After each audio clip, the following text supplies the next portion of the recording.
Hello everyone, welcome to Aron Academy. Good evening. Yes, तो आज हमने कॉमर्स सेक्शन के अंदर 11th क्लास का इकोनॉमिक सेक्शन जो है वो स्टार्ट कर दिया है.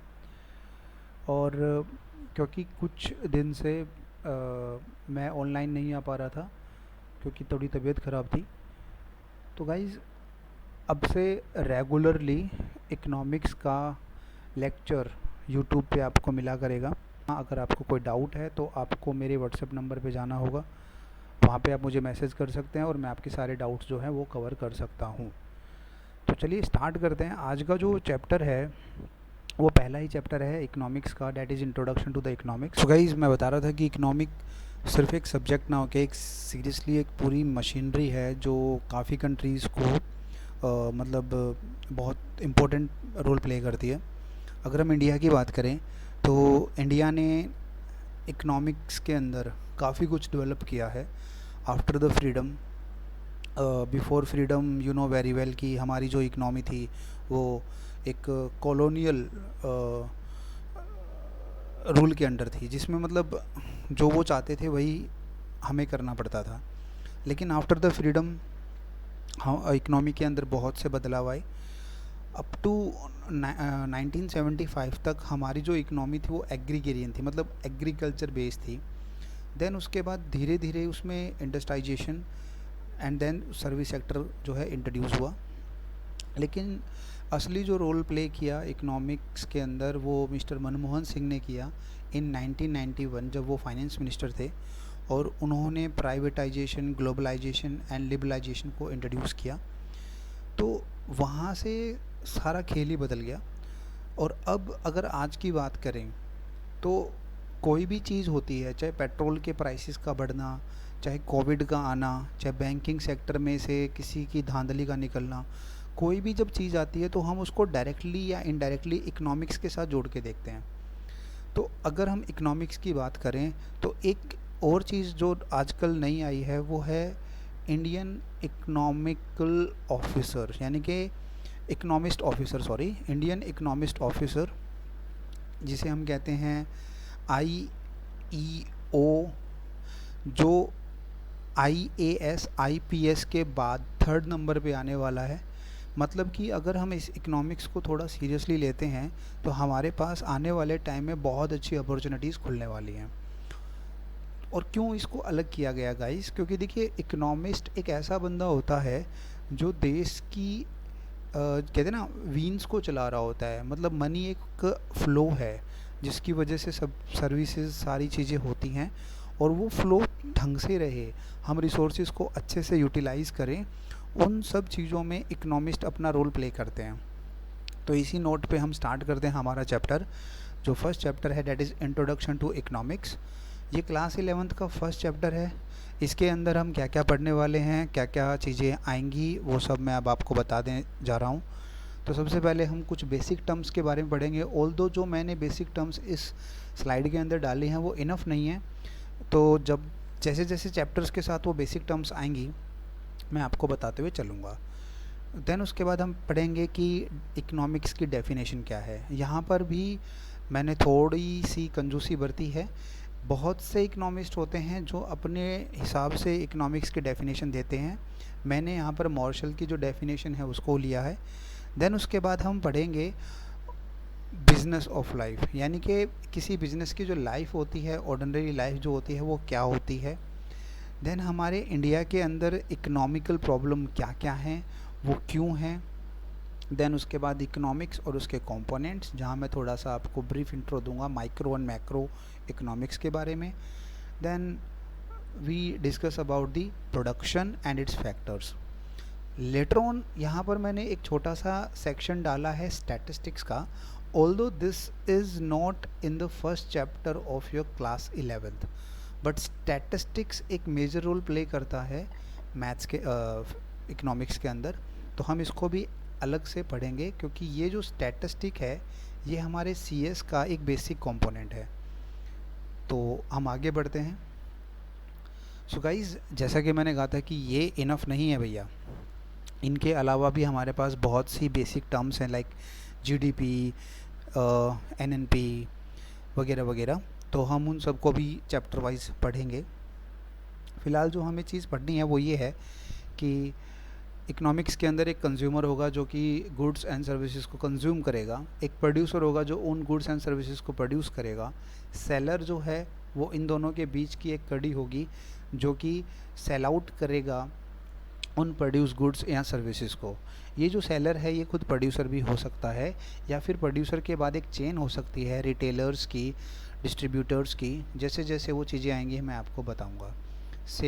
सेविंग एक बेसिक सी चीज़ है, यू नो वेरी वेल कि सेविंग का मतलब होता है a part of the income जो कि आप कंज्यूम इस टाइम नहीं करना चाहते और उसे फ्यूचर के लिए बचाना चाहते हैं। देन इन्वेस्टमेंट बहुत ही आसान सी चीज़ है, आप अपनी इनकम का एक पोर्शन कहीं इन्वेस्ट यानी कि कहीं लगाना चाहते हैं जिससे कि आपको और इनकम आए और प्रॉफिट आए। ये प्रॉफिट आएगा या नहीं ये हाइपोथेटिकल है, डिपेंड करती है, वो आपने सुना ही होगा, investment to the mutual funds is according to the market risk. तो मार्केट रिस्क के अनुसार इन्वेस्टमेंट आपको प्रॉफिट देगी या लॉस, वो डिपेंड करता है। देन उसके बाद service holder, service provider and economic activist, ये तीनों चीज़ें जो हैं काफ़ी आसान हैं। सर्विस होल्डर जो कि किसी सर्विस को होल्ड करता है by giving some money, service provider जो सर्विस प्रोवाइड करता है और बदले में उसके पैसे लेता है। जैसे कि अगर हम बात करें जियो जो है ऑब्वियसली अपने रिलायंस की जो टेलीकॉम इंडस्ट्री है वो सर्विस प्रोवाइडर है, और सर्विस होल्डर कौन है भाई, हम अगर जियो का रिचार्ज कराते हैं तो पर्टिकुलर टाइम के लिए हम उसकी सर्विस को होल्ड करते हैं, यानी कि हम उसकी सर्विस को यूज़ करते हैं। तो ये कुछ बेसिक टर्म्स थी। मैं फिर से कहूँगा these are not enough guys, seriously these are not enough, but क्योंकि आज ये फर्स्ट वीडियो है तो कम से कम आपको इन चीज़ों के बारे में पता होना चाहिए। तो जैसा कि मैंने कहा था, मैंने यहाँ पे मार्शल साहब की जो डेफिनेशन है उसको लिया है। The study of mankind in ordinary business of life is known as economics. लेकिन हम इस डेफिनेशन को नहीं उठाएंगे, मुझे ये डेफिनेशन कुछ खास नहीं लग रही। देखिए इकोनॉमिक्स होती क्या है, मैं आपको सिंपल से भाषा में अगर मैं समझाऊँ, अगर किसी देश की बात करें तो उस देश के पास हर चीज़ नहीं होती।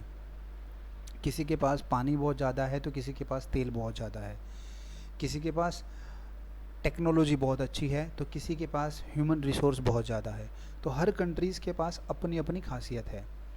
तो ऐसे में किस तरह से हम अपने रिसोर्सेज को तो बेटर यूटिलाइज़ कर सकें और कैसे हम अपने जो कम रिसोर्सेज हैं उनको बढ़ा सकें या उनको हम अदर कंट्रीज से लाके अपनी इकनॉमी को ठीक कर सकें, यानी कि अपने देश की प्रोडक्शन को अच्छा कर सकें। फॉर एग्ज़ाम्पल हमारे देश में तेल नहीं है, हमें उसके लिए अरब कंट्रीज़, खाड़ी कंट्रीज़ पर डिपेंड रहना पड़ता है। लेकिन हमारे देश में पानी है, हमारे देश में पानी का अच्छा खासा भंडार है हिमालय की वजह से, नदियों की वजह से, तो हम उसको एक्सपोर्ट कर सकते हैं, तेल को इंपोर्ट कर सकते हैं, हम अपने एग्रीकल्चर प्रोडक्ट्स को अच्छा करके उसे एक्सपोर्ट कर सकते हैं और बाहर से हम अदर मशीनरीज़ को इंपोर्ट कर सकते हैं। अभी recently you know very well कि अमेरिका ने हमारी एक मेडिसिन को बहुत ही भारी मात्रा में परचेज़ किया है। यस, कुनीन की जो गोलियां हम नॉर्मली बुखार में देते हैं, मलेरिया में देते हैं, तो बेसिकली वो है क्या, वो नीम वगैरह से बनती है, मुझे उसका इतना मेडिकली नहीं पता, लेकिन उसका जो भंडार है वो इंडिया में ही है। तो वो भंडार हम बाहर एक्सपोर्ट कर रहे हैं इस प्रॉब्लम के अंदर, और बाहर से हम तेल, क्योंकि तेल अब सस्ता हो चुका है खाड़ी कंट्रीज़ में, क्योंकि वहाँ पर उसको रखने की जगह नहीं है, तो उसको हम इंपोर्ट कर रहे हैं। ये सारी जो चीज़ें हो रही हैं, बाहर भेजना, अंदर लेके आना, किसको कब लेके आना है, कब देना है, ये सारी जो है इकोनॉमिस्ट डिसाइड करते हैं। तो इसी चीज़ से जो इकोनॉमिक्स की डेफिनेशन बनती है वो ये है कि the branch which deals with using proper resources in a proper way, मतलब कि स्केयर रिसोर्सेज को प्रॉपर वे से यूटिलाइज़ करना ताकि हमारे देश को मैक्सिमम बेनिफिट हो सके, उसे इकोनॉमिक्स कहते हैं। तो यहाँ पर जो है वो मेरी वाली डेफिनेशन है जो मैं अभी आपको बता रहा था कि इकोनॉमिक्स बेसिकली स्टडी है कि कैसे लोग जो हैं वो स्केयर रिसोर्सेज को यूज़ करेंगे, और अगर वो स्केयर हैं तो कैसे उनका कोई अल्टरनेटिव फाइंड आउट करेंगे, कैसे उसको कंज्यूम करेंगे ताकि सबका भला हो, इंडिविजुअल भला भी हो और ग्रुप का भी भला हो और सोसाइटी का भी भला हो। तो आगे चलते हैं। प्लीज़ इस डेफिनेशन को एक बार नोट डाउन जरूर कर लीजिए, ये मुझे बहुत अच्छी डेफिनेशन लगी इकोनॉमिक्स के बारे में। देन यहाँ पर हम बात करेंगे ऑर्डिनरी बिजनेस ऑफ लाइफ। देखिए, अब डेली रूटीन के अंदर हम बहुत सी एक्टिविटी करते रहते हैं, बहुत सारी। कुछ एक्टिविटी जो होती हैं वो अगर इकोनॉमिक्स की भाषा में बताऊं तो दो ही एक्टिविटीज़ होती हैं, एक नॉन मॉनिटरी और एक मॉनिटरिंग। नॉन मॉनिटरी मतलब जिसमें हमारी पैसे की कोई बात नहीं होती, मॉनिटरिंग मतलब जिसमें हम पैसे की बात करते हैं। ठीक है, तो नॉन मॉनिटरिंग कैसी? भाई हम सुबह उठे, अपने दोस्तों के साथ वॉलीबॉल खेलने के लिए गए, डैट इज़ नॉन मॉनिटरिंग। हाँ, वहाँ कोई शर्त लगी है, कोई विनिंग प्राइस डिसाइड किया गया है तो वो अलग बात है, लेकिन अगर हम फ्रेंडली मैच कर रहे हैं जस्ट फॉर फन तो वो एक नॉन मॉनिटरिंग एक्टिविटी होगी। तो इंडिया के अंदर बहुत सी चीज़ें होती हैं जो नॉन मॉनिटरिंग होती हैं, और इंडिया में बहुत ही सी चीज़ें होती हैं जो मॉनिटरिंग होती हैं, यानी कि जिनमें पैसों की लेन देन की बात की जाती है। ओके, तो any activity which taken without any monetary policy, then it is known as non-monetary work or non-monetary activity. If any activity taken under monetary action, then it is known as monetary activity. So यहाँ पर मैं बताना क्या चाहता था कि India में दो प्रकार के काम होते हैं, एक जिसमें मॉनेटरी नहीं होती और एक जिसमें मॉनेटरी यानी कि फंड, मनी, लेन देन, ये सब इन्वॉल्व होता है। अगर हम बात करें ऐसी कौन सी सर्विसेज हैं जो नॉन मॉनेटरी हैं लेकिन फिर भी हमें पे करना पड़ता है, गवर्नमेंट को पे करना पड़ता है, तो मैं आपको बता देता हूँ। आर्मी जो है वो हमारी देश की सुरक्षा करती है, वो डिफेंस प्रोवाइड करती है हमारी कंट्री को। इसी तरह से इंडियन पुलिस, ये भी हमारे इंटरनल सिस्टम को डिफेंस प्रोवाइड करती है, लेकिन ये हमारे सिस्टम को कोई फ़ायदा नहीं, मतलब हमारे सिस्टम को मॉनिटरी वे में बेनिफिट नहीं देती। ऑल्दो अगर ये दोनों ना हो तो कोई भी बिज़नेस, कोई भी एक्टिविटी जो है वो रह नहीं पाएगी, कोई सिस्टम ही नहीं बन पाएगा। तो हमें डिफेंस की आवश्यकता होती है, लेकिन डिफेंस के अंदर सिर्फ वन वे पेमेंट है, that is the purchasing of equipments, giving salary to the officials, giving salary to the army man, to the policeman. So but यहाँ से वापस पैसे नहीं आते। ओके, तो ये साइकिल पूरी नहीं हो पाती, इसीलिए हम इसको नॉन मॉनेटरी एक्टिविटी कहेंगे। लेकिन अगर हम बाकी एक्टिविटीज़ की बात करें, like your hospitality activity, your market activity, mandi activity, whatever the things we have, तो हम क्या करते हैं, किसी चीज़ के बदले पैसे देते हैं। ठीक है, और वही पैसे वो आगे जाके इंडस्ट्रीज़ के अंदर purchasing of raw material, giving salary to the employers, तो इन सब चीज़ों में वो यूटिलाइज़ करते हैं। तो यहाँ पर एक मनी का फ़्लो होता है, यूज़र से कंज्यूमर, कंज्यूमर से प्रोड्यूसर, इस प्रकार से वो मनी का फ़्लो चलता रहता है। इसीलिए उन सब एक्टिविटीज़ को हम कहेंगे मॉनेटरी एक्टिविटी। आई होप अब आपको monetary and non monetary activities के बीच में जो है डिफरेंस थोड़ा सा समझ में आ गया होगा। तो अब हम आगे चलते हैं और यहाँ हम डिस्कस करेंगे कि हमारी इंडियन इकनॉमी के अंदर प्रॉब्लम क्या क्या हैं। देखिए, यहाँ पे सिर्फ एक डेफिनेशन है स्कैरसिटी की, जिसका मतलब है ऐसे रिसोर्सेज जो कम मात्रा में हैं और जिनका यूटिलाइजेशन सब करना चाहते हैं। ठीक है, मैं लेकिन यहाँ पर एक बात जो है कुछ बातें और बताऊँगा कि और क्या क्या प्रॉब्लम है हमारे इकोनॉमिक सिस्टम के अंदर। तो पहले तो इस स्कैरसिटी वर्ड का मीनिंग समझते हैं, क्योंकि एक नंबर में ये पूछ लिया जाता है directly, what is the meaning of scarcity. Okay, तो स्कैरसिटी मीन्स जो रिसोर्सेज बहुत ज़्यादा डेंजर हैं, मतलब कि कम होने वाले हैं, कम हो चुके हैं, जिनका यूटिलाइजेशन बहुत ज़्यादा हो रहा है। सिंपल सी बात है, मैं उनको समझा देता हूँ आपको। जैसे कि हमारा पेट्रोल, डीज़ल, ये स्केयर रिसोर्सेज हैं, ये ख़त्म हो सकते हैं। इसके अलावा वाटर भी अब एक स्केयर रिसोर्सेज बनता जा रहा है, क्योंकि इसका जो यूटिलाइजेशन हो रहा है बहुत ज़्यादा हो रहा है। इसके अलावा अगर हम बात करें जहाँ पॉपुलेशन बहुत ज़्यादा है, मैं अब ये अदर रिसोर्सेज, अदर प्रॉब्लम्स पे जा रहा हूँ। हमारी कंट्री में पॉपुलेशन बहुत ज़्यादा है, और उस पॉपुलेशन के हिसाब से जो हमारे पास रिसोर्सेज होने चाहिए, चाहे वो एग्रीकल्चर रिसोर्सेज हों, चाहे वो लैंड हो, चाहे वो कोई भी रिसोर्स हो, वो बहुत कम है। ऐसे में हमारे लिए तो हर एक रिसोर्स स्कैर हो जाता है सिवाय हवा के। तो ऐसे रिसोर्सेज को हम स्केयर रिसोर्सेज कहते हैं। दूसरी बात, ये स्केयर हुए क्यों? देखो सिंपल सी बात है, पहला तो हमारी पॉपुलेशन काफ़ी ज़्यादा है, दूसरा हम उसका ओवर यूसेज कर रहे हैं, ठीक है, तीसरा हमारे पास कोई अल्टरनेटिव नहीं है। भाई अगर हमें पानी पीना है तो पानी ही पीना पड़ेगा, ठीक है, वही हमारी प्यास बुझाएगा।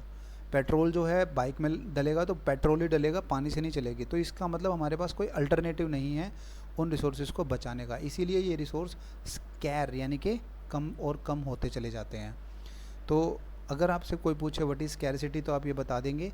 दूसरा फिर आपसे पूछे कि व्हाट आर द फैक्टर्स जिसकी वजह से रिसोर्स स्केयर होते हैं, तो यही बात है, पॉपुलेशन का ज़्यादा होना, ओवर यूसेज होना, अल्टरनेटिव का ना होना। ये तीनों फैक्टर्स जो हैं वो स्कैरसिटी की तरफ लेके जाते हैं किसी भी रिसोर्स के अंदर।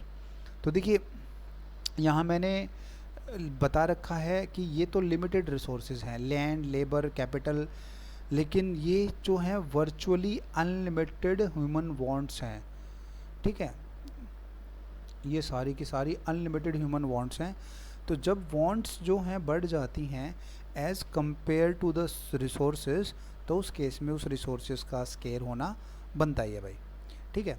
देखिए मैं इस लेक्चर को, सिंपल सी बात है कि आने वाले जो लेक्चर होंगे वो इतने बोरिंग से नहीं होंगे, क्योंकि ये सारा थ्योरेटिकल है। तो एक बार बस आप इन बातों को समझ लीजिए, फिर उसके बाद जब नेक्स्ट चैप्टर होंगे जैसे कि कंज्यूमर बिहेवियर का, बड़ा ही इंटरेस्टिंग चैप्टर है, बड़े ही इंटरेस्टिंग वैसे केले संतरे का एग्जांपल लेके मैं उसको समझाऊंगा, तब तक स्टिल आप इनको समझिए। जैसा कि मैंने बताया कि इकोनॉमिक प्रॉब्लम क्यों होती है, तो जैसा कि वो जो 3 फैक्टर थे वही आपको यहाँ पर समझाने हैं कि जब नीड जो है भैया वो हद से ज़्यादा हो जाती है, हद से ज़्यादा तो कोई चीज़ मत करो, ख़राबी रहती है। तो हद से ज़्यादा जब कोई चीज़ हम यूज़ करने लग जाते हैं तो एक दिन वो ख़त्म ही हो जाएगी, ठीक है। तो अति कहते हैं, सॉरी, अति तो किसी चीज़ की मत करो, अगर आप अति करेंगे तो वो एक ना एक दिन चीज़ ख़त्म ही हो जाएगी। देन उसके बाद हम बात करेंगे इकनॉमी एंड इट्स कंपोनेंट्स की। तो देखिए कंपोनेंट्स की बात कर लेते हैं, क्योंकि इकनॉमी तो हम बता ही चुके हैं, एक ऐसा सिस्टम है जिसके अंदर प्रोडक्शन होगी, कंजप्शन होगी, इन्वेस्टमेंट होगी, एक्सचेंज होगी। तो यही इसके 4 कंपोनेंट्स बन जाते हैं। सबसे पहला प्रोडक्शन। प्रोडक्शन का मतलब क्या है? यानी कि कोई नई चीज़ प्रोड्यूस करना। जैसे कि मान लीजिए भाई मुझे गुच्ची की कपड़े ख़रीदने हैं, जीन्स ख़रीदनी है, तो वो कहीं ना कहीं तो प्रोड्यूस होगी, ठीक है। प्रोड्यूस होने से पहले होगा क्या, जो इंडस्ट्री है जो उसको प्रोड्यूस कर रही है वो कहीं ना कहीं से क्या लेके आएगी, रॉ मटेरियल लेके आएगी, कपास लेके आएगी। उस कपास को फिर वो मॉडिफाई करके धागे में कन्वर्ट करेंगे, फिर उस धागे से मशीन के अंदर जाके वो जीन्स बनेगी। देन वो जीन्स जो है मार्केट में आएगी और फिर मार्केट से मैं लेके उसको पहनूँगा। तो इसका मतलब है वो जो एक जीन्स बनी है वो डिफरेंट साइकिल से होके मेरे पास पहुंची है, उस साइकिल को हम कहते हैं प्रोडक्शन साइकिल। तो प्रोडक्शन का मीनिंग क्या है? जिसके अंदर जो इनपुट्स हैं वो ट्रांसफॉर्म किए जाते हैं गुड्स एंड सर्विसेज के अंदर, इस बात को ध्यान रखें। कंजप्शन ऑब्वियसली वो मेरे एंड पे हो रही है, मैं उसको पहन रहा हूँ, तो जो कंजप्शन है वो मेरे एंड पे है। Third we have investment. Investment का मतलब क्या है और ये कितने प्रकार का हो सकता है? देखिए बहुत प्रकार का इन्वेस्टमेंट हो सकता है। डायरेक्ट इन्वेस्टमेंट, इनडायरेक्ट इन्वेस्टमेंट, जैसे जैसे हम चैप्टर्स पढ़ेंगे मैं आपको समझाता जाऊंगा। देन इन्वेस्टमेंट के बाद हमारे पास आता है डिस्ट्रीब्यूशन, और डिस्ट्रीब्यूशन भी एक साइकिल के अंदर होती है, और वो साइकिल क्या होती है उसके बारे में हम डिस्कस करेंगे लेटर ऑन। डिस्ट्रीब्यूशन के बारे में थोड़ा सा बता देता हूँ। डिस्ट्रीब्यूशन डायरेक्ट डिस्ट्रीब्यूशन भी हो सकती है, जैसे कि प्रोड्यूसर ने क्या किया, अपने बने हुए सामान को डायरेक्ट मार्केट के अंदर सेल आउट करना स्टार्ट कर दिया। और ये डिस्ट्रीब्यूशन थ्रू चेन भी हो सकती है, जैसे कि प्रोड्यूसर से डिस्ट्रीब्यूटर तक गया या होल सेलर तक गया, होल सेलर से डिस्ट्रीब्यूटर गया, डिस्ट्रीब्यूटर से रिटेलर्स तक गया। तो ये इस प्रकार से भी प्रोडक्शन जो है, सॉरी डिस्ट्रीब्यूशन जो है वो हो सकती है गुड्स एंड सर्विसेज की। यहाँ पर मैं गुड्स जब बोलता हूँ तो गुड्स का मतलब है टेंजेबल गुड्स, मतलब जिनको हम छू सकें, लाइक कपड़े, मोबाइल, लैपटॉप्स, अदर ग्रोसरीज़। और जब मैं बात करता हूँ सर्विसेज की तो वो इनटेंजेबल थिंग्स हैं बच्चों, जैसे कि आपकी एजुकेशन, आपके hotel services, hospital services, transportation services, वो सारी सर्विसेज जो हैं वो इनटेंजेबल हैं। तो इन चीज़ों को प्लीज़ प्लीज़ ध्यान रखें। देन बात करेंगे यहाँ पर फैक्टर ऑफ प्रोडक्शन की। ऑल्दो ये जो चीज़ें हैं ये हम इंडियन इकोनॉमिक्स जो है, Indian economics and its hierarchy, उसके अंदर ज़्यादा पढ़ते हैं। लेकिन as per economist you have to know कि भैया कौन कौन से ऐसे फैक्टर हैं जो प्रोडक्शन पे असर डालते हैं। तो देखिए आप लोग समझदार हैं, अगर आपकी कोई कंपनी है आपकी ABC, और आप कोई गुड्स बनाते हैं उसके अंदर, जैसे कि मान लीजिए आप कपड़े ही बना रहे हैं, ठीक है, कपड़े बना रहे हैं, तो उस कपड़े को बनाने के लिए आपको क्या क्या चाहिए होगा। ऑब्वियस सी बात है, सबसे पहले आपको लैंड चाहिए होगी जहाँ पर आप अपनी इंडस्ट्रीज़ को सेटअप कर सकें। फिर लैंड के साथ साथ यहाँ पे मशीन भी आ जाती है, क्योंकि बिना मशीन के तो आपके काम होगा नहीं। तो सबसे पहले जो इन्वेस्टमेंट आपको करनी होगी वो ज़मीन खरीदने के लिए करनी होगी, या फिर ज़मीन को रेंट पे लेना होगा। फिर आपको मशीनरी लेनी होगी, लेकिन उस मशीनरी को चलाना भी है तो फिर आपको लेबर जो है वो लेनी पड़ेगी। देन लेबर के बाद फिर थोड़ा सा कैपिटल। यस, अब इस वर्ड को बहुत ही अच्छे से नोट डाउन करना है कि कैपिटल क्या होता है। तो उस कैपिटल बेसिकली मनी को ही कहते हैं जो आपने बिज़नेस के अंदर लगा दिया है और आने वाले टाइम पे लगाने वाले हैं। तो कैपिटल जो है दो प्रकार का होता है, fix capital and variable capital. हर चीज़ दो प्रकार की मिलेगी आपको, चाहे वो रिसोर्सेज की बात करें या कैपिटल की बात करें, एक्सपेंडिचर की बात करें, हर चीज़ दो प्रकार की मिलेगी। एक अमाउंट तो होगा फिक्स और एक होगा वेरिएबल जो वेरी करता रहेगा। तो कैपिटल जो है फिक्स होगी, ठीक है। तो इसमें आपको बता भी रखा है कि भैया कुछ पार्ट जो है इनकम का वो कैपिटल के रूप में जाएगा। दूसरा जो लास्ट है वो है एंटरप्रेन्योरशिप, ठीक है। एंटरप्रेन्योरशिप का मतलब क्या है, देखिए कपड़े तो सब बना रहे हैं, ठीक है, सब बना रहे हैं, लेकिन आजकल आप एक ऐड देख रहे होंगे, वायरस से लड़ने वाला कपड़ा, DD1 पे भी कई बार आता है, वायरस से लड़ने वाला कपड़ा।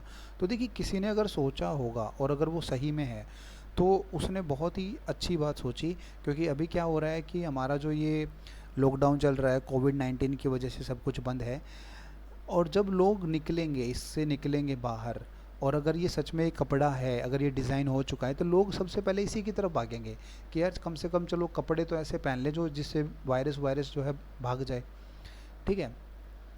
तो ऐसे आइडिया लाने वाले को कहते हैं एंटरप्रेन्योर, जो बिज़नेस आइडियाज़ लेके आता है उसको इम्प्लीमेंट करके प्रोडक्शन करता है। तो ये होते हैं फैक्टर ऑफ प्रोडक्शन, ठीक है, जिसमें ज़मीन आ जाएगी, लेबर आ जाएगी, कैपिटल आ जाएगा और एंटरप्रेन्योरशिप आ जाएगी। तो गाइज़ यहाँ से हमारी जो है स्टैटिस्टिक्स स्टार्ट हो रही है। मैं स्टैटिस्टिक्स को बिल्कुल सेपरेट लेके चलूँगा, क्योंकि मुझे CS की तैयारी भी करवानी है आप लोगों की। तो हमारा जो इंट्रोडक्शन पार्ट था इकोनॉमिक्स का वो यहीं तक था। इसके अंदर मैंने ब्रीफ में स्कैरसिटी हो, इकोनॉमिक्स की डेफिनेशन हो, प्रोडक्शन के फैक्टर्स हों, इन सब के बारे में डिस्कस किया है। मैं जो आखिरी चीज़ यहाँ डिस्कस करना चाहता हूँ वो ये है कि इकोनॉमिक्स जो है वो दो प्रकार की होती है, एक होती है मैक्रो इकोनॉमिक्स और एक होती है माइक्रो इकोनॉमिक्स। मैक्रो और माइक्रो के अंदर क्या डिफरेंस होंगे, कौन कौन सी चीज़ें मैक्रो में आएंगी, कौन कौन सी चीज़ें माइक्रो में आएंगी, उसके लिए मैं अलग से वीडियो बनाऊंगा। तो keep learning on this channel. And I know ये थोड़ी सी बोरिंग थी, मुझे खुद बोरिंग लगी, ठीक है, लेकिन बस आपको थोड़ा सा समझाना था, तो आपने ये समझा, थैंक यू। आप प्लीज़ इसको, अगर आपको लगा कि अच्छी है तो आप इसको लाइक करें, सब्सक्राइब करें, लेकिन बस जो मेन चीज़ है वो ज़रूर करें, और वो है आप सेफ रहें, सीखें कुछ। ठीक है, अपने इस लॉकडाउन पीरियड को यूटिलाइज़ करें। कल मैंने एक बहुत ही अच्छा एक थॉट पढ़ा था दोस्तों, मैं आपसे शेयर करना चाहूँगा कि वैन जब फिशरमैन जो होता है वो मछलियाँ पकड़ने नहीं जाता बुरे मौसम की वजह से, ध्यान से सुनना इस बात को, बहुत गहराई है।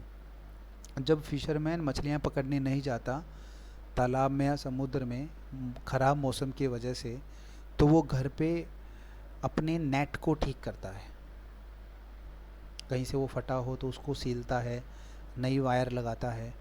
कहने का मतलब क्या है, फिशरमैन का जो गोल है वो है मछली पकड़ना, और वो जाकर मछली पकड़ेगा। लेकिन अगर उसका नेट ही टूटा हो तो वो मछली कैसे पकड़ पाएगा।